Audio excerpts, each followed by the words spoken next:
Assalamu alaikum wa rahmatullahi wa barakatuh. Welcome to the 9 p.m. English News Edition. Here are the headlines.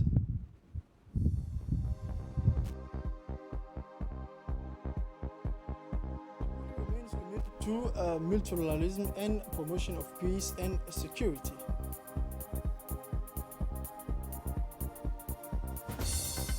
Over 2 million cases reported in Latin America due to the COVID-19.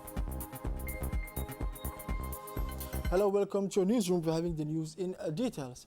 The President of the Republic, His Excellency Mr. Ismail Margele, expressed a wish of health and happiness to His Royal Highness Grand Duke Henry of the Grand Duchy of Luxembourg and greater well-being and fulfillment for the Luxembourg people on the occasion of the celebration of the National Day of this country. The people and government of Djibouti also join me in expressing their sympathy to the friendly nation of Luxembourg, wrote President Gelle. The Grand Duchy of Luxembourg not only succeeds in setting itself up as a model of economic success, the head of state then noted, it also proves that a country's development does not depend on its size. It also proves that a country's development does not depend on its size, he stressed. Rest assured, Your Royal Highness, that you will always find from the people and the government of Djibouti all the support necessary to strengthen relations of friendship and cooperation between our two nations, he continued, before reiterating his best wish to all Luxembourg citizens. Moving now to the news. For almost 2 years, the Republic of Djibouti has been campaigning with dignity and respect for international value and rules to obtain a non-permanent seat on the United Nations Security Council to present East Africa. It was in competition with Kenya. The vote at the UN General Assembly took part in 2 rounds on 17 and 18 June 2020. Kenya was elected in the second round. Our country has already, through the voice of the President of the Republic, His Excellency Mr. Ismail Margele, congratulated Kenya on its election and wished it every success. The Republic of Djibouti takes this opportunity to reiterate its attachment to multilateralism and its commitment to promoting peace and security in the region and beyond. Now, the General Secretary of the Ministry of Health, Dr. Sarah Bonnet-Touab, gave us the daily press briefing on the situation of COVID-19 in Djibouti. Let's listen to this report. Comme chaque jour, je voudrais vous faire le point sur la situation de COVID-19. The Secretary General of the Ministry of Health, Dr. Sarah Bonnet-Touab, gave a daily press briefing on Sunday, June 21, 2020. The profile of the COVID-19 epidemic situation is as follows. 404 tests were performed, of which 17 positive cases for COVID-19 were found, 205 cases cured, and 0 new deaths. The rate of positivity is 4.2% today. This report confirms the reduction of the circulation of the virus in the community. We believe that we have passed the peak of the pandemic in Djibouti. It would be wise to keep a close eye on the COVID-19 assessment curve to ensure that the decline is sustainable and that we are at the end of the pandemic. In the meantime, barrier measures and the protection of vulnerable people must continue, and you must always call the toll-free number 1517, which is available 24 hours a day, 7 days a week.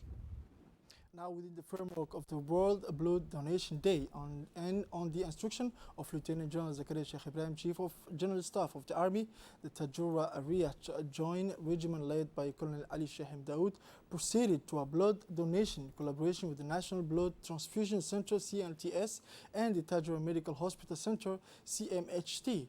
On this occasion, Colonel Ali Shahim recalled the importance of blood donation, which is a patriotic act to save the lives of our constituents, people, and very beneficial to the health of the donors.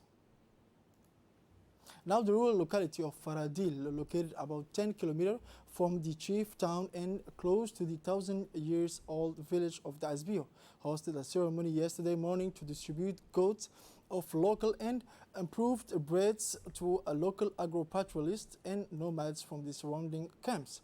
This livestock donation is part of the implementation of the support to community production systems component of the project to strengthen livelihoods and reduce vulnerability and pastoralist community in the Republic of Djibouti.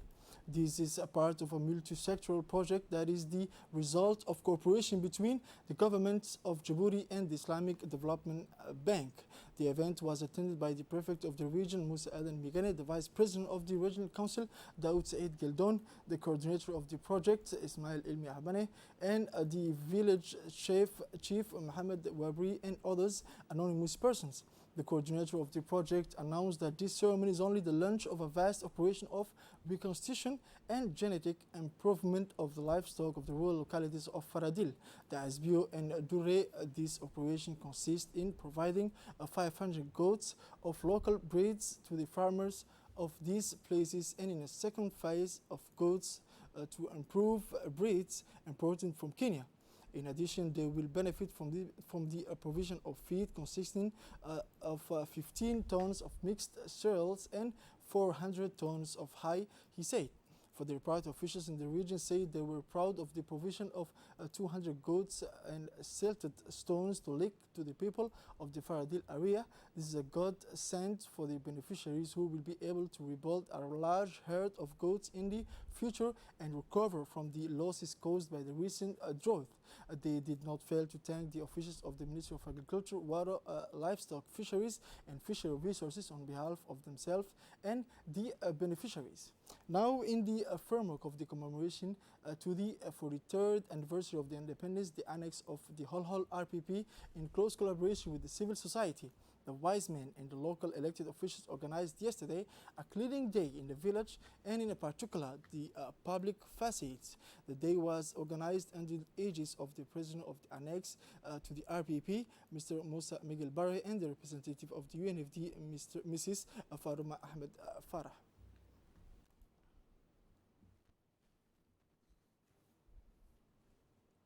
Now, an exceptional solar eclipse of the Circle of Fire type was visible this Sunday, June 21st, from Africa to China via India. It is a rare phenomenon which was visible this Sunday, June 21st, in the southern hemisphere of the globe. From sunrise at 6:45 until 9:02, the African continent, especially in Djibouti, where the sky was cloudy, was able to observe a solar eclipse of the Circle of Fire type, before giving way to Yemen, northern India, China, and then to the Pacific Ocean. The phenomenon, less rare than a total eclipse, occurs only once or twice a year. But why is this eclipse called a circle of fire?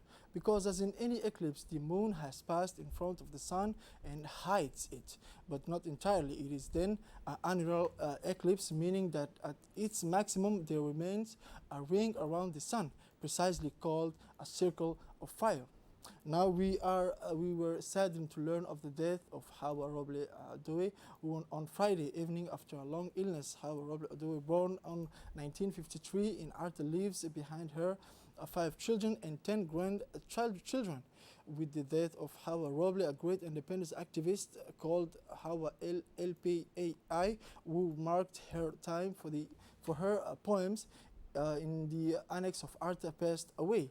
The deceased was the sister-in-law of Mr. Omar Ali Ige, news director of Radio Television Djibouti. The director and the staff of RTD offered their condolences to the family of the deceased. May God welcome her in his friendly paradise.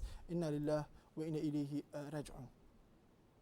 Moving now into the international news now, the coronavirus has affected more than 2 million people in Latin America and more than 2.25 million in the United States. Let's listen to the following report by Dini Musa. The pandemic continues to spread around the world. The U.S. president held his first post-confinement meeting on Saturday in a closed and unmasked room. The coronavirus has infected more than 2 million people in Latin America and more than 2.25 million in the United States. This did not prevent President Donald Trump from defying the disease on Saturday by holding his first post-confinement meeting in a closed room, even though 6 organizers of the event had been tested positive of COVID-19. A man stabbed passers-by in West London's Reading. 3 people dead. For more, let's listen to Dini Musa again.